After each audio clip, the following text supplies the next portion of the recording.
ናይ ባይቶና መግለጺ ከምዛ ትሪእዋ ዘለኹም ብደንቢ ብዝርዝር 3 ፔጅ ዘለዎ መግለጺ እሱ ከቕርበልኩም እየ ከምዛ ትሪእዋ ዘለኹም እያ ትመስል ኣብዚ ናልባሽ በዚሁ ክንጅምር መግለጺ ዝሃብዎ እዋናዊ ኩነታት ገምጊሞም እዮም ባይቶና እዋናዊ ኩነታት ገምጊሞም ናይ ትግራይ ዘላትሉ ኩነታት ገምጊሞም ትግራይ ክትወፀሉ ትኽእለሉ መንገዲ እውን ኣንፈታት ኣቕሚጦም ኣለዉ ባይቶና 702 ጉባኤተኛ ዝተረኸበሉ ጉባኤ እዮም ኣካይዶም ኣብዚኡ ናይ ቃልሲ ኣንፈትና ነፂርና ኢሎም ኣቕሚጦሞ ዘለዉ ብዝርዝር ዘቕመጥዎ ትግራይ ዘላትሉ ኩነታት ምግምጋምን መዋፅኦ ንዕኡ ዝኸውን ምቕማጥን እዩ ነይሩ ብዝርዝር እንድሕር ክተንብብዎ ደሊኹም ኣብ ፔጅና ፌስቡክ ፔጅና ኣለኩም ተንብብዎ ትኽእሉ ኢኹም እዚ እውን ይንበብ እዩ ዝብል እምነት ኣለኒ ስለዚ ባይቶና እዚ ኢሎም ኣለዉ ናይ ባይቶና እዚ ጥራሕ ኣይኮነን እቲ ዝነበረና ኣመራርሓ እውን ክንግምግሞን ክነማዕራርዮን ስለ ዘለና ነቲ ኩነታት ዝመስል ነቲ ኩነታት ዝምጥን ኣመራርሓ እውን ክንመርፅ ስለ ዘለና ኢሎም ናይ ኣመራርሓ ምምሕያሽ እውን ገይሮም ኣለዉ ኣብዚ ዝገበርዎ ናይ ኣመራርሓ ምምሕያሽ ከምዚ ትሪእዎ ዘለኹም ኪዳነ ኣመነ ብወንበር ይርጋ ከዓ ምክትል ኣቦወንበር ገይሮም መሪፆም ኣለዉ ማለት እዩ ካልኦት እውን ከምቱ ኣብቲ ዝርዝር ኣብ ስክሪን ትሪእዎም ዘለኹም ብዙሓት እዮም እቶም ኣብ ዝርዝር ዝኒአው እዚ ኩሉ ምፅዋዕ ስለ ዘይከኣል ማለት እየ ኣብቲ ኣመራርሓ ዝኒሄ ግን ይርጋ ስዩምን ኪዳነ ኣመነ ኣቦወንበር ይርጋ ስዩም ምክትል ድሕሪኡ ካልኦት ሓላፍነት ዘለዎም እውን ከምቱ ኣብ ዝርዝር ትሪእዎ ዘለኹም ኣብዚ ገይሮም መሪፆም ኣለዉ እዚ ጥራሕ ኣይኮነን ቅድሚ ሕዚ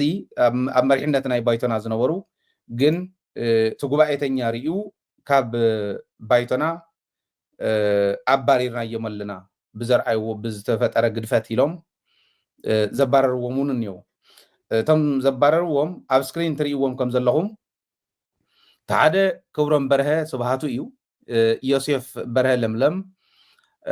ክብሮም ተኽላይ መድህን ታፈረ ኣዱኛ ግርማይ ዝበሃሉ እዚኦም ሓሙሽተ እዮም ብሙሉእ ካብ ባይቶና ዝተባረሩ እዮም ኢሎም ኣቕሚጦሞም ኣለዉ ስለዚ ኣነ ንባይቶና ተቕሪቦሞ ዘለዉ ትሕዝቶ ሰፊሕ እንዲ በዛ ሓፃር ስታይ እዚኣ ዝቐርብ ኣይኮነን ግን ክተንብብዎ ኣብ ፔጅና ኣብ ዕላዊ ፌስቡክ ፔጅና ናይ ደደቢት ሚድያ ኣቕሚጥና ልኩም ኣለና ባይቶና ናይ ትግራይ ጉዳይ ምርኣዮም ነቲ ዘለና ፀገም መዋፅኦ ከጣጥሑ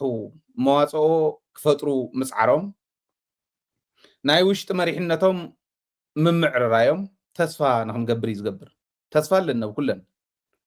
ክመዓራርያን ሓደ ግዜ ሓደ መዓልቲ ዝብል ተስፋ ስለ ዝነበረኒ እዚ ምምዕርራይ እዚ ዘላቂ ዝኾነ ለውጢ ከምፁ ኣብ ዓዶም ሩኡይ ዝኾነ ህዝቢ ትግራይ ዝጠልቦ ለውጢ ከምፁ ሰናይ ትምኒተይ ክገልፀሎም ነቶም ሓደሽቲ መሪፆም ዝኔው ኣመራርሓ ማለት እዩ ምናልባሽ ዘይትፈልጥዎም ኣብ ኩሉ ኩርናዕ ትግራይ ኮንኩም ትከታተሉና ኪዳነ ኣመነ እዚ እዩ ኣቦ ወንበር ባይቶና ኮይኑ ተመሪፁ ዘሎ ይርጋ ስዩም ከዓ እዚ እዩ ምክትል ኣቦ ወንበር ኮይኑ ተመሪፁ ዘሎ ስለዚ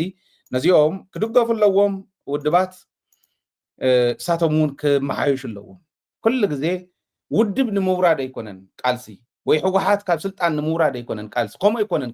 ቃልሲ ማለት ሕወሓት ምውራድ እንተይኮነስ ካብ ሕወሓት ዝበለፅካ ኮይንካ ተረኺብካ ንሕወሓት ምትካእ እዩ እዚኣ እንተተረዲኦማ ብደንብ ክሰርሑ ክእሉ እዮም ህዝቢ ትግራይ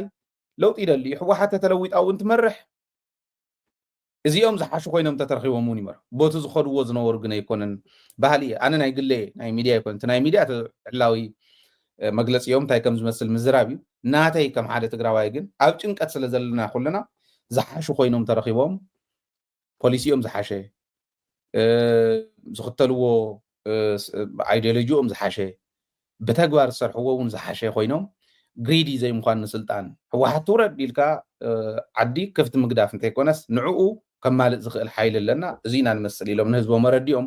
ክምረፁ ከመሓይሹ በዚ ኣጋጣሚ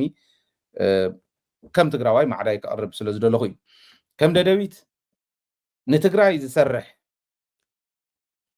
ንህዝቢ ትግራይ መዋፅኦ ክፈጥር ለይትን ቀትርን ዝፅዕር ለይትን ቀትርን ክነግልግል ከም ሚድያ ድልዋት ኢና በዚ ኣጋጣሚ እውን ቃል ክኣትወሎም እደሊ ማለት እዩ ሰናይ ናይ ስራሕ ግዜ ናይ ስራሕ ዘመን ክኾነሎም እውን ሰናይ ትምኒተይ ክገልፅ